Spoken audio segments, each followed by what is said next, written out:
SUPERBOWL gang, what's up y'all? Today we've got which is bigger, the World Cup or the Super Bowl? As an Australian, I think we all know the answer, but I'm gonna let y'all figure that out then. The Super Bowl can feel like the centre of the sporting universe. Between the weeks-long build-up, the flash bulbs which light up the stadium while the opening kickoff hangs in the air, and the world-famous recording artist who plays to an audience of millions at half-time, the event has an aura of unquantifiable size. But just how does it compare with the World Cup? I'm not gonna say anything because we all know the answer to this. I feel like... Well, in America, it's enormous.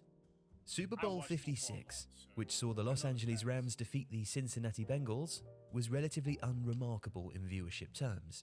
And yet, across the various broadcasting platforms, the game totaled a viewership in excess of 112 million.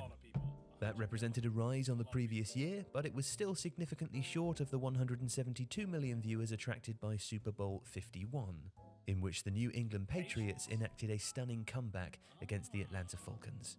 But 2022 still described the event's penetration.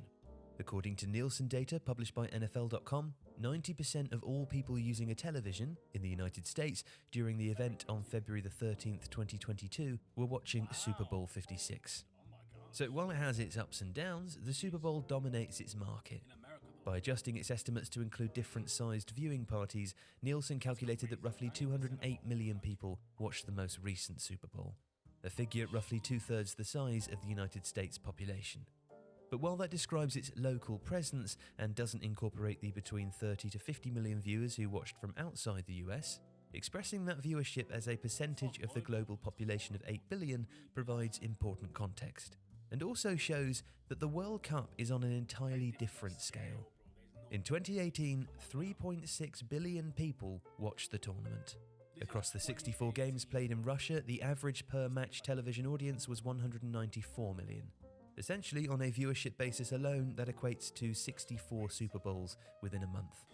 According to FIFA's estimates, the total audience across all games and ceremonies in 2022 is expected to rise significantly and exceed 5 billion. That would be greater than the 3.6 billion who watched the 2012 Olympic Games in London, or the 3.2 who tuned in to watch the Rio Games 4 years later. But the final itself has a staggeringly high audience, and as a single one-off game is really the only direct comparison with the Super Bowl. In 2010, 909.6 million people worldwide watched Spain beat the Netherlands, an audience more than 14 times the size of the two countries' collective population.